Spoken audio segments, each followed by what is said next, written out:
Capítulo 1106. Sun Yi ficou um pouco pensativo durante o resto da longa reunião estratégica. Na verdade, não seria fácil sobreviver ao turbilhão louco que se formava na Antártica. Ele era forte e astuto, mas diante de monstros como o Spring Blade e Beastmaster, toda aquela força poderia acabar não significando nada. Na verdade, mesmo os dois santos tirânicos não tinham segurança garantida. Quando pessoas assim tinham que ter cuidado para não perder a vida, alguém como Sun Yi ou Nephis só conseguia orar para o céu frio. Infelizmente, os deuses estavam mortos, por isso as suas orações estavam condenadas a permanecer sem resposta. Então, eles tiveram que garantir sua própria sobrevivência. Felizmente, se havia uma coisa em que Sun Yi se destacava, era permanecer vivo. E aguardar a minha hora. Uma legião de criaturas pesadelos de um lado, dois exércitos assassinos dos grandes clãs do outro. Com Mordred escondido em algum lugar nos reflexos, esperando para atacar. Já era hora de Sun Yi mostrar do que ele era capaz e torcer para que isso fosse o suficiente. Não. Ele tinha que fazer isso para que o que ele pudesse fazer o fosse suficiente. E se não fosse, ele teria que mudar de uma forma que o fizesse. Mas minha tarefa não é tão ambiciosa quanto o que esses legados têm que realizar. Essa foi talvez a única graça salvadora nesta situação sombria. Valor e Song queriam esmagar o inimigo e conquistar a Pirâmide Negra. Nephis simplesmente queria sobreviver e ganhar a confiança de seus inimigos sendo um bom soldado. E talvez um pouco mais do que isso. Quanto a Sun Yi, ele simplesmente queria ter certeza de que a guerra deles não se espalhasse pelas ruas das capitais sitiadas e que o mínimo possível de soldados e civis fossem feridos pelo confronto dos grandes clãs. E se ele conseguisse machucar os bastardos no processo, seria ainda melhor. Mesmo assim, não foi algo fácil de realizar. Ele ouviu a discussão sobre estratégia, pensando. Toda a reunião foi frutífera e ridícula. Os representantes dos grandes clãs sabiam muito bem que em breve iriam matar uns aos outros. No entanto, mantiveram uma ilusão de camaradagem, fingindo levar a sério as questões da campanha de evacuação. Afinal, eles tinham que manter as aparências. Essa era possivelmente a vantagem mais importante que Sun Yi tinha. Fora isso, os traços gerais de como seria o futuro próximo foram decididos rapidamente. Oficialmente, todos trabalhariam juntos para resistir à cadeia de pesadelos e garantir que a evacuação ocorresse sem problemas, com todos os humanos no quadrante sul deixando o continente amaldiçoado eventualmente. O território da Antártida Oriental seria dividido em 3 regiões. O primeiro permaneceria sob a alçada do governo, com os 2 santos legados que participaram da campanha desde o início, continuando a ajudar o Aquilofruin a resistir à maré de abominações. Lendo nas entrelinhas, isso significava que Skit e Dirifang permaneceriam de fora durante a maior parte do confronto. A principal função desses 2, pelo menos por enquanto, era ficar de olho um no outro e garantir que o oponente não pudesse ajudar o lado inimigo. As outras 2 regiões ainda seriam protegidas pelo exército de evacuação, mas para todos os efeitos, as forças expedicionárias dos grandes clãs estariam no comando. Eles deveriam manter as capitais de cerco seguras e caçar criaturas pesadelos especialmente poderosas. Se um dos titãs se movesse em direção a uma cidade humana, todos os santos deveriam unir forças e erradicá-la. É claro que o Aquilofruin não impediria o Spring Blade e Beastmaster de tentar derrubar os titãs no deserto antes mesmo que isso acontecesse. O que isso realmente significava era que o governo estava lavando as mãos e dando carta branca aos grandes clãs para matarem uns aos outros o quanto quisessem, desde que isso fosse feito fora dos muros das capitais sitiadas. Afinal, o verdadeiro objetivo de Valor e Song estava em algum lugar, nos confins selvagens da Antártida. O que eles queriam era encontrar um portão do pesadelo que lhes permitisse transportar com segurança suas forças para o reino dos sonhos e, eventualmente, estabelecer uma fortaleza que serviria como palco para a conquista da tumba de Ariel. Mas não foi tão simples. Eles também precisavam ter certeza que o inimigo não chegaria primeiro à cidadela, e a maneira mais fácil de conseguir isso era destruir o inimigo. Houve mais complicações também. Por exemplo, tanto Valor quanto Song anunciaram uma intenção surpreendente de fechar permanentemente tantos portões que pudessem aparecer dentro dos limites das capitais de cerco. As centenas de despertos que cada grande clã enviou para a Antártida foram quase todos destinados a desafiar as sementes do pesadelo, Certamente, seu verdadeiro propósito era enviar o maior número possível de soldados para o deserto infernal, para explorá-lo e encontrar um bom ponto de entrada para a força principal. Mas mesmo assim, mesmo que os batedores tivessem que entrar em seus segundos pesadelos fosse apenas como efeito colateral, essa decisão poderia mudar para sempre o equilíbrio de poder entre os despertos. Não havia muitos mestres no mundo, e seu número já estava começando a aumentar por causa da cadeia de pesadelos. A canção desperta e o valor enviados eram todos elites absolutas.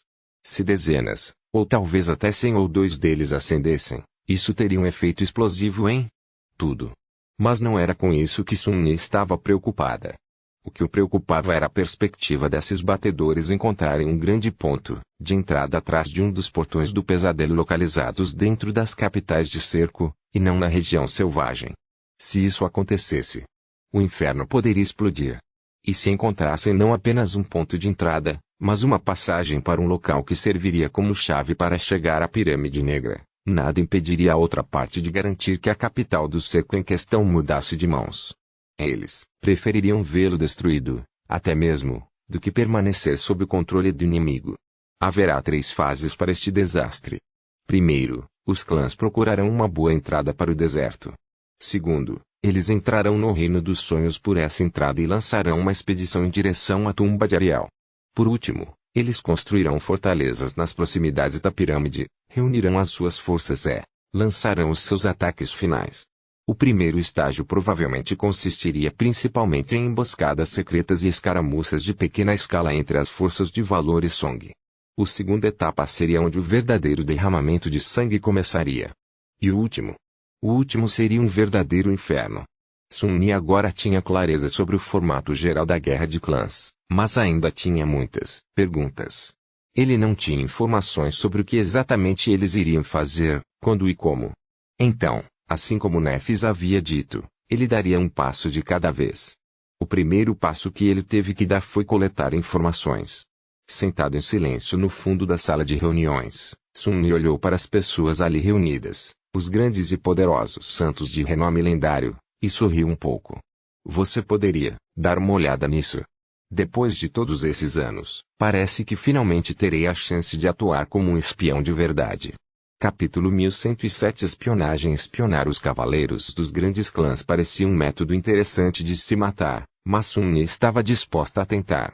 Afinal, seu aspecto era feito sob medida para furtividade e infiltração, só que ele não havia usado esse lado de seus poderes com a frequência que gostaria.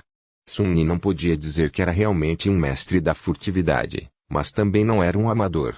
Ele confiou em ficar muito escondido ao longo dos anos em que foi um desperto, desde as ruas em ruínas da Cidade Negra até a extensão arejada das ilhas acorrentadas e a paisagem infernal e fria da Antártica Oriental. Nestes últimos 2 meses, especialmente, ele tentou permanecer invisível com a maior frequência possível. Os deveres de um batedor militar exigiam isso e, por meio dessa necessidade, Sun-Ni conseguiu desenvolver um pouco mais seu domínio sobre todas as coisas clandestinas. Uma pessoa só poderia confiar tanto na furtividade, no entanto. Os conflitos mais terríveis em que ele costumava se encontrar eram quase todos confrontos diretos e violentos. Ainda assim, era uma habilidade excepcionalmente útil e agora Sun-Ni precisava exercitá-la ao máximo. Ele já vinha pensando há muito tempo em como exatamente abordar essa tarefa, e a conclusão foi que precisava estar em vários lugares ao mesmo tempo para alcançar o melhor resultado. Felizmente, ele era capaz de fazer exatamente isso. Até certo ponto. Sun-Ni tinha 5 sombras agora, e o alcance em que ela poderia controlá-las era bastante grande, ultrapassando 20 quilômetros. O que significava que ele poderia ficar de olho nos representantes de Valor e Song, pelo menos pelos próximos dias. Uma vez que eles partissem para diferentes capitais de cerco, ele seria forçado a se concentrar apenas nos primeiros. Então, Sun-Ni ficou com uma sombra, caso contrário, ele ficaria realmente visível, e enviou os outros 4 para espionar os campeões dos grandes clãs. A sombra safada, assim como o novato, ficou colado em seus pés. A sombra arrogante estava seguindo Morgan. A sombra feliz seguia Madok. A sombra sombria foi enviada para espionar Beastmaster e, por último, a sombra assustadora foi designada para Sendebast, o homem que Sun-Ni suspeitava estar possuído por Mordred. Acompanhar o que todos viram e ouviram colocou um pouco de pressão em sua mente, mas, principalmente, Sun-Yi conseguia controlar a pressão, embora fosse difícil não parecer distraído e desajeitado em suas interações pessoais. Considerando que Sun-Yi era responsável pela gestão de muitas tarefas logísticas como intermediário entre as forças do valor e o governo, isso se revelava um desafio, mas a parte mais difícil, claro, foi não ser pego pelas pessoas que ele tentava espionar. Sun-Yi não era ingênuo o suficiente para pensar que os gloriosos grandes clãs não tinham meios de detectar suas sombras. Mesmo que seu aspecto os tornasse quase imperceptíveis quando escondidos na escuridão, ou mesmo absolutamente imperceptíveis, para humanos mundanos, havia todos os tipos de memórias e aspectos exóticos por aí. Por exemplo, na primeira vez que conheceu Noctis, o feiticeiro percebeu instantaneamente a presença de uma sombra oculta. E isso sem nem saber quem era Sun-Yi. Os grandes clãs, pelo contrário, estavam bem cientes de suas capacidades. Eles poderiam não saber os detalhes exatos de seu aspecto, mas certamente sabiam de sua afinidade com as sombras, bem como a forma geral do que ele era capaz. Os usuários das sombras eram raros, mas não tão raros a ponto de não estarem familiarizados com os domínios. Shadowblood Court pertencia a um deles, afinal. Portanto, só fazia sentido que os grandes clãs tivessem contramedidas preparadas, só para garantir. O objetivo de Sun-Yi era superar essas contramedidas, ou pelo menos atravessar o maior número possível delas e identificar todas as demais para ficar longe delas. O que o ajudou muito nessa tarefa, surpreendentemente, foi a experiência de servir como batedor militar. Ele aprendeu o básico das habilidades necessárias com Ifei e a Cidade Negra, bem como com suas próprias viagens, e agora as desenvolveu ainda mais na região selvagem da Antártica Oriental. Poderosas criaturas de pesadelo, assim como os poderosos, despertos, tinham todos os tipos de habilidades estranhas. Então, os batedores tiveram que aprender algumas regras estranhas, e muitos truques estranhos, para permanecerem visíveis. Por exemplo, muitas criaturas podiam sentir um olhar direcionado a elas, então Sun-Yi aprendeu a nunca olhar diretamente para abominações perigosas, mantendo-as na periferia de sua visão. Outras criaturas podiam sentir se alguém estava pensando nelas ou ouvir se alguém pronunciava seus nomes em voz alta. Então, Sun-Yi teve que aprender a manter a mente vazia e escolher as palavras e os pensamentos com cuidado. Havia muitos truques como esse, mas o mais importante, bastava ser inteligente e cuidadoso. E era por isso que, por mais que ele quisesse dar tudo de si ouvir cada palavra que suas notas diziam, Sun-Yi levava as coisas devagar.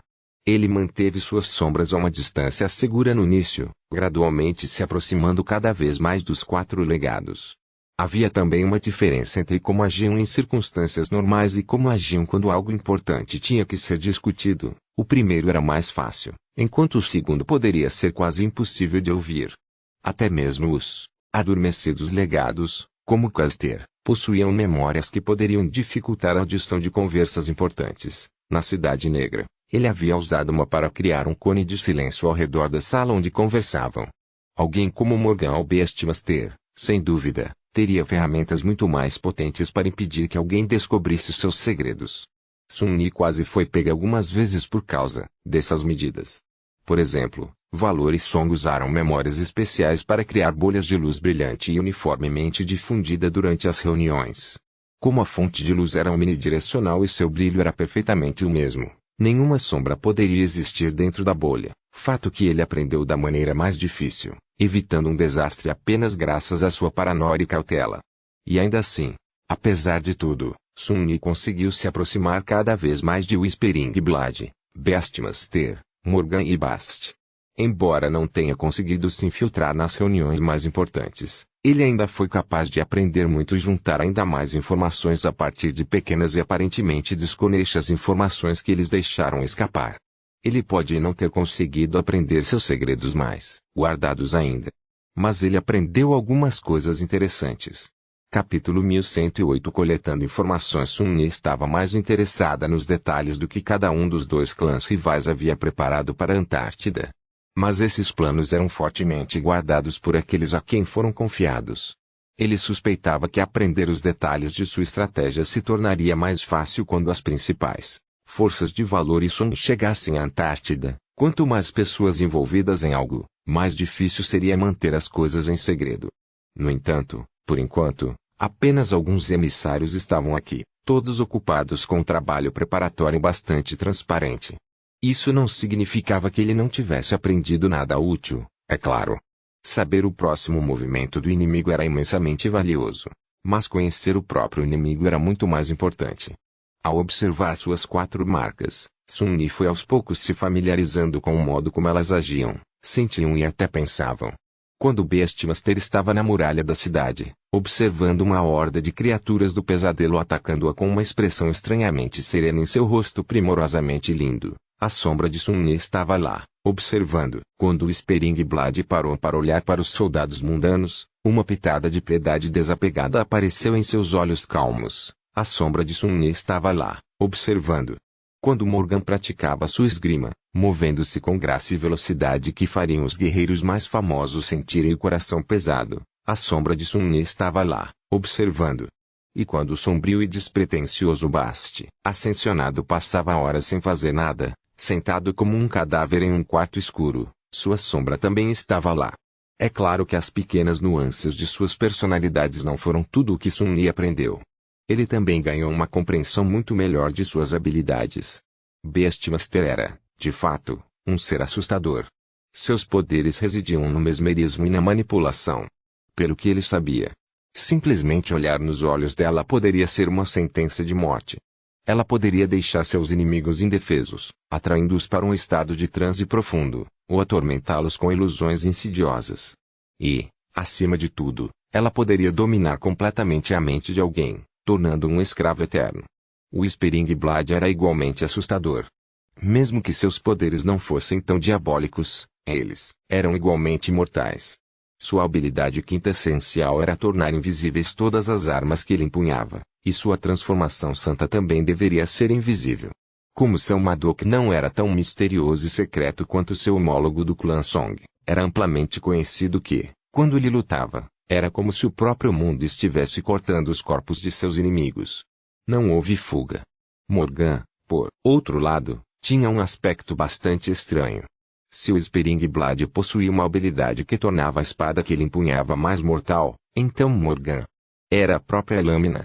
A sensação de nitidez que ela emanava não era uma coincidência. A princesa da guerra não precisava de nenhuma arma, pois seu corpo era a arma absoluta. Ela poderia cortar a liga blindada e a carne até mesmo das mais poderosas criaturas do pesadelo com as mãos e rasgar seus corpos com os pés. Era estranho e assustador, como se ela não fosse humana, mas uma espada viva. Em retrospecto, fazia muito sentido que ela tivesse cortado facilmente a couraça de adamantina do manto do submundo com a mão nua. Isso não significaria que ela trapaceou. Ela prometeu usar apenas uma arma adormecida. Esse pensamento, estranhamente, levou Sun Yi a descobrir uma pista do que era o defeito de Morgan. Ao observá-la, ele percebeu que Morgan preferia roupas que revelassem o mínimo possível de sua pele e corpo. Ela até usava luvas, nunca aparecendo sem elas. Às vezes eram as manoplas de sua armadura, e às vezes eram as luvas de couro finas e elegantes que combinavam bem com suas roupas mundanas feitas sob medida. Por conta disso, Sun Yi começou a suspeitar que a princesa do valor não controlava o que suas mãos cortavam. Ou melhor, que tudo o que ela tocava estava fadado a ser fatiado e decepado, como se fosse esculpido por uma lâmina afiada. Talvez o defeito não fosse tão poderoso quanto sua habilidade, caso contrário, sua própria armadura não seria capaz de suportá-lo, mas certamente era uma extensão cruel dele. Infelizmente, Sun Yi não teve tanta sorte em deduzir as falhas de Whispering Blade e Beastmaster. E então? Havia Bastet. Na verdade, Sun Yi não sabia nada sobre ele. O homem sombrio era como um cadáver que alguém usava como terno. Ele estava quieto, monótono e desprovido de muita emoção. Ele nunca fez muita coisa, mas mesmo assim foi tratado com estranha cortesia. Deferência, até, mesmo. Por Cezanne, Beastmaster e Dirifang. Bast não fez nada, apenas esperando e aguardando a hora certa. Mas Sun Yi poderia jurar que havia uma malevolência ameaçadora escondida por trás da plácida estupidez de seus olhos. O que você está fazendo, bastardo? O que suas reflexões estão fazendo? Quando você vai atacar? Sun Yi não foi a única que prestou muita atenção em Bast. Mesmo que não demonstrassem, Morgan e Madoc também estavam rastreando os movimentos do sombrio mestre. Na verdade, ele aprendeu algumas coisas sobre Mordred a partir de fragmentos de conversas sobre o homem. Por exemplo, ele descobriu que Anvil havia criado pessoalmente o talismã encantado que protegia o Elte ascensionado de ser possuído por seu pupilo. Ele também aprendeu o título de Anvil, o Rei de Espadas. Aparentemente, o Rei de Espadas preparou mais algumas ferramentas para capturar e destruir seu filho mais velho. No entanto, tanto o Springblade quanto Morgan estavam hesitantes em usá-los ainda. Eles também ficaram nervosos com a inação de Bast. Só assim, alguns dias se passaram. Sun estava coletando informações como uma aranha no meio de uma vasta teia. Ele não havia feito nenhuma descoberta surpreendente naquele curto espaço de tempo, mas foi um bom começo. Na verdade, ele estava mais concentrado em encontrar maneiras seguras de chegar mais perto de seus alvos, por enquanto, do que em realmente roubar seus segredos. Uma vez que ele realmente aprendesse como escapar de suas defesas, os segredos seriam revelados como resultado. No quarto dia, chegou a hora de se despedir de Jet. Tanto Song quanto o Valor estavam deixando as capitais do seco para viajar para as respectivas fortalezas portuárias e encontrar os reforços que chegavam. Depois disso, seguiriam para outras cidades e a guerra clandestina começaria para valer. Sun estava saindo com os emissários de Valor e Jet estava saindo com os emissários de Song. Provavelmente, eles não se encontrariam cara a cara por muito tempo. Ele teria ficado preocupado se fosse qualquer outra pessoa, mas havia poucas dúvidas de que Soulreaper seria capaz de se manter viva. Ele já havia avisado para ficar longe do homem que se chamava Bast, só por segurança. Na verdade, a pessoa com quem Sun tinha que se preocupar era ele mesmo. Eu vou sobreviver também. Mas era isso. Simplesmente sobreviver não era suficiente. Fazia muito tempo que não acontecia. E era isso que poderia matá-lo. Com um suspiro, Sun chamou de volta as sombras que estavam observando os emissários de Song e foi procurar Nephis. Era hora dos dois viajarem lado a lado mais uma vez.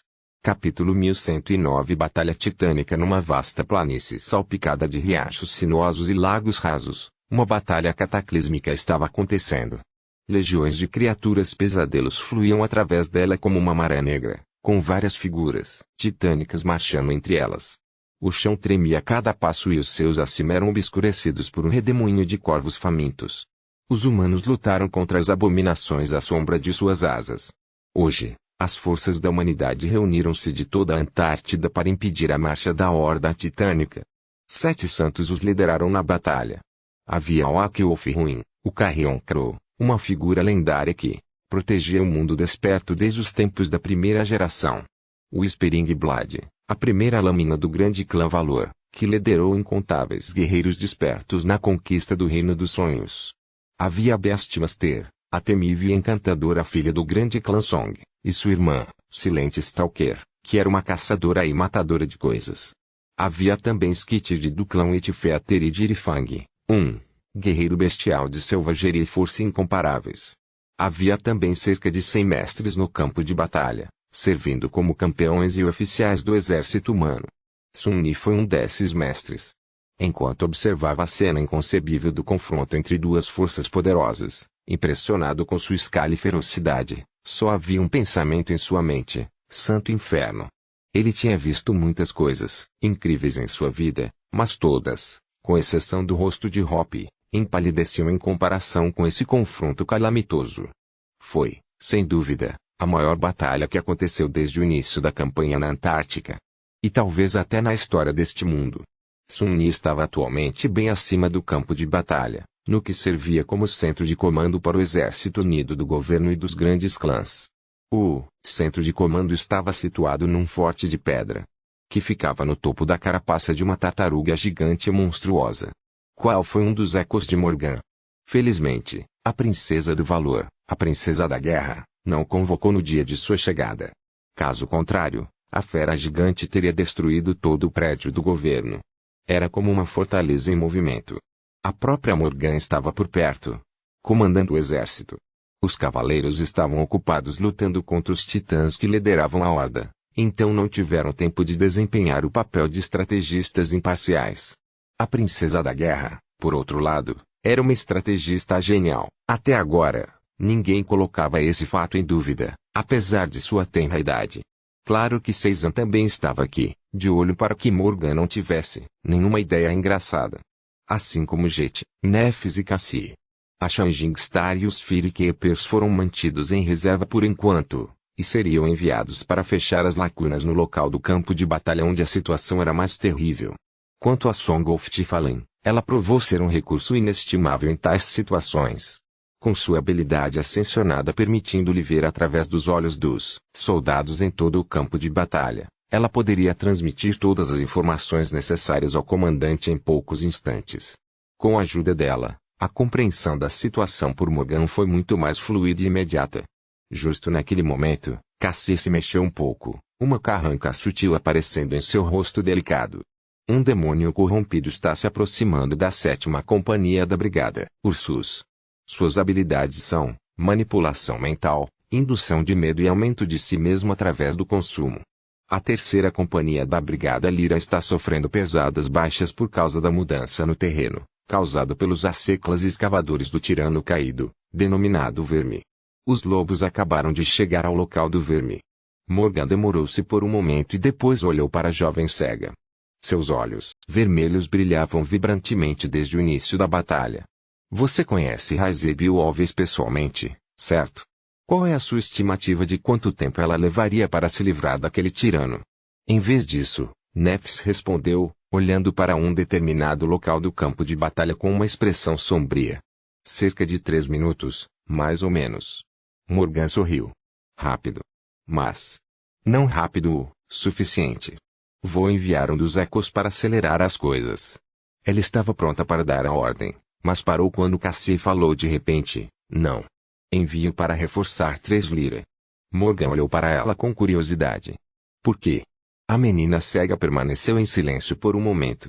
O ascensionado encarregado da 3ª Companhia Lyra é o único cujo aspecto se opõe diretamente às habilidades do demônio corrompido, designado forno congelado.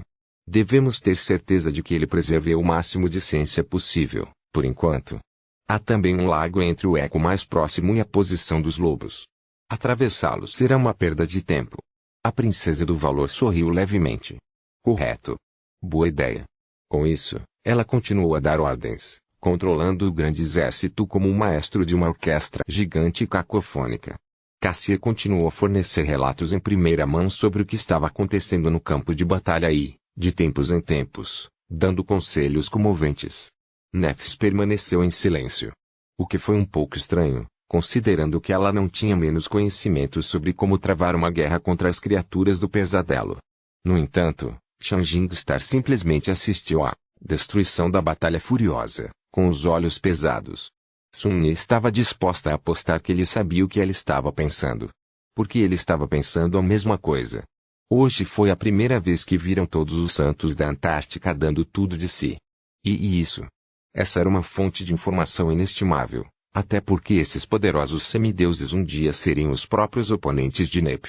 Os poderes que exibiam hoje seriam voltados contra ela no futuro. E talvez contra Sun-Yi também. Caramba! Que assustador! Olhando para o campo de batalha, ele sentiu um arrepio percorrendo sua espinha. Foi um raro privilégio ter a chance de ver figuras exaltadas como Whispering Blade e Beastmaster lutando. E ainda assim, Sun-Yi não se sentiu consolada por seus incríveis poderes. Em vez disso, ele se sentiu resignado. Mesmo assim, ele não conseguia desviar o olhar. Capítulo 1117 Santos. Cerca de um mês se passou desde o dia em que Sun-Yi foi designada para atuar como enviada do governo para as forças do valor. Naquela época, eles chegaram a uma fortaleza portuária distante, encontraram-se com o principal contingente do grande clã, incluindo Cassie, os Guardiões do Fogo e o Valente Cavaleiro do Verão Santo, e viajaram para a região que deveria ser sua zona de controle. Responsabilidade. No entanto, quase assim que eles se estabeleceram em uma das capitais de cerco de lá, o Wolfruin solicitou aos emissários de ambos os grandes clãs que unissem forças contra uma tremenda horda de criaturas do pesadelo que se formou em torno de vários titãs. Afinal de contas, os emissários tinham prometido unir forças se a situação assim o exigisse, e certamente o fez. Se a horda não fosse detida, seus planos também sofreriam. Então, Eles responderam relutantemente ao chamado de Saint-Cor e se aventuraram no deserto para formar um exército unido. Valor e Song estavam decididos a destruir um ao outro, mas isso não significava que não pudessem cooperar. Uma vez confrontados com um inimigo comum, os campeões dos dois domínios em guerra pelo menos tiveram a decência de não atacar os seus adversários pelas costas. Ou pelo menos ainda não o fizeram. No entanto, Mordred estava suspeitamente ausente do campo de batalha. Quem sabia o que Sendebast estava fazendo agora? Na verdade, Sun-Ni sabia exatamente o que estava fazendo. Jet estava fazendo um favor a ele ao ficar de olho no Homem Sombrio, então Sun-Ni estava bem informada sobre os movimentos do Mestre Bast. Ele estava atualmente em uma capital de cerco no extremo oeste, estabelecendo uma cadeia de suprimentos para as forças expedicionárias de Song, que rondavam a região selvagem em busca de portões do pesadelo adequados. A Sendebast também era responsável por uma instalação de produção industrial. Naquela instalação, L estava fazendo espelhos. Milhares deles, por razões desconhecidas. Ou pelo menos ele estava há alguns dias. Atualmente, Jet estava bem aqui ao lado de Sun-Ni, observando o campo de batalha com uma expressão faminta. Pelo que sabiam, o Homem Sombrio já poderia ter massacrado toda a capital do cerco. Jet de repente levantou a cabeça. Ali. Olhe. Todos, exceto Cassie, olharam para cima. Nos céus acima deles, um confronto titânico estava acontecendo. Miríades de corvos giravam como um redemoinho negro e, no meio dele, duas formas gigantescas estavam emaranhadas em uma dança assassina. Uma delas era uma ave de rapina gigante com penas brancas e garras forjadas em aço brilhante, suas asas envoltas em relâmpagos e nuvens tempestuosas. O outro era uma fera escamosa com 3 pescoços longos e 3 mandíbulas terríveis, seu enorme corpo sustentado no ar por vastas asas esqueléticas. A fera escamosa estava repleta de milhares de feridas causadas pelo enxame de corvos que a atacavam, mas não parecia incomodada com seus ataques impiedosos. Em vez disso, um miasma de podridão e corrupção fluía dos numerosos buracos em seu corpo, seguindo o titã e se espalhando pelo céu como uma nuvem de morte pura e inevitável. Saint-Therese estava controlando os ventos para afastar a nuvem do campo de batalha, mas naquele exato momento, os corvos de repente fugiram do horror alado.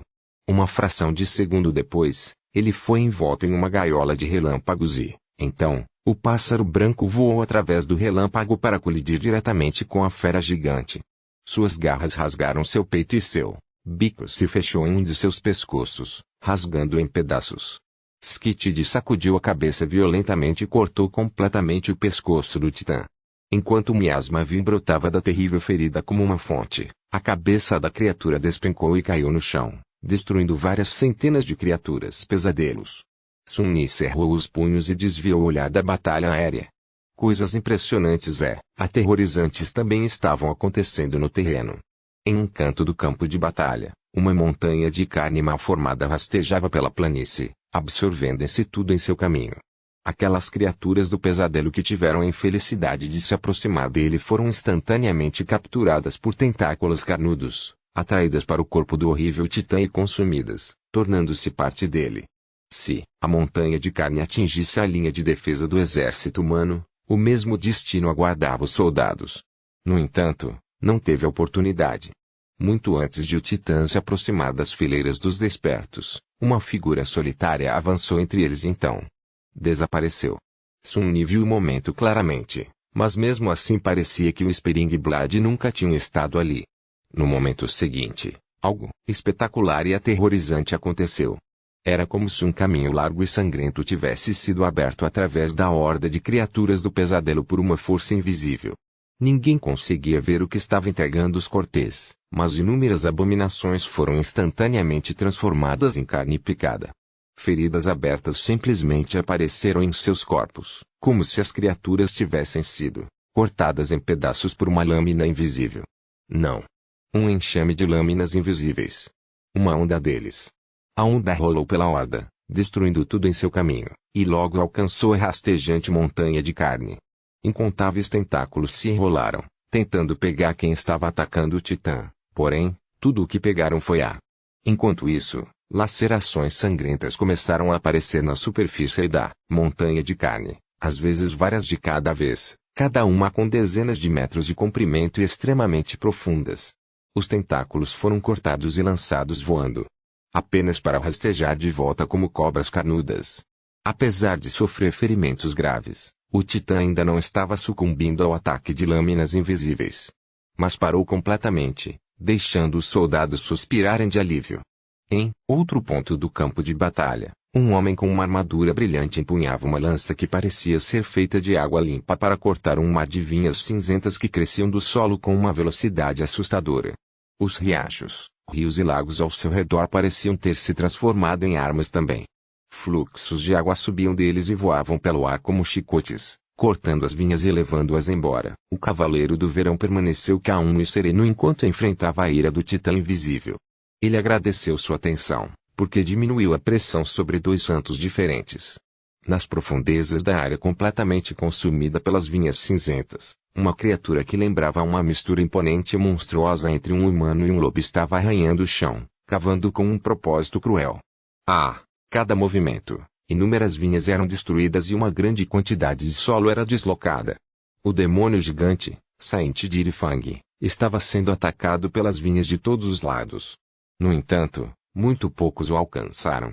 A maioria foi abatida por Summerknit, e aqueles que não foram destruídos por flechas pesadas que voaram das periferias do campo de batalha, onde Silent Stalker se movia, sem ser visto. E, finalmente, havia o último titã, uma figura fantasmagórica cercada por uma névoa cintilante, que se movia pelo campo de batalha como uma miragem. Por onde quer que passasse, a própria realidade parecia distorcer-se e desfazer-se, revelando horrores indescritíveis. As criaturas do pesadelo que contemplavam as miragens ficaram imóveis e silenciosas, depois se moveram novamente, ou melhor, seus corpos se moveram, como se estivessem desgastados por algo não muito familiarizado com que era a carne e como os seres feitos de carne deveriam se comportar. Através do espaço, nenhum desperto barrou seu caminho, e nem nenhum santo. No entanto, as abominações o fizeram. Primeiro alguns, depois uma dúzia, depois uma centena. E finalmente, uma avalanche deles se jogou na névoa, cintilante, tentando dispersá-la. Cada um deles arrancou os olhos antes de atacar, enlouquecidos por um desejo estranho e avassalador de destruir o titã fantasmagórico a qualquer custo. As criaturas do pesadelo que foram possuídas pela névoa também foram dilaceradas por outras abominações. Era como se Beastmaster estivesse rindo da criatura angustiante. Você pode possuir corpos de seres vivos? Daí. Posso tomar suas mentes, seus corações e suas próprias almas. Vamos ver qual de nós é mais angustiante. Sun-Ni olhou fixamente, sentindo-se ao mesmo tempo agitada e sombria. Tanto poder. Ele deteria tal poder um dia. Se ele fizesse, ele também estaria rindo.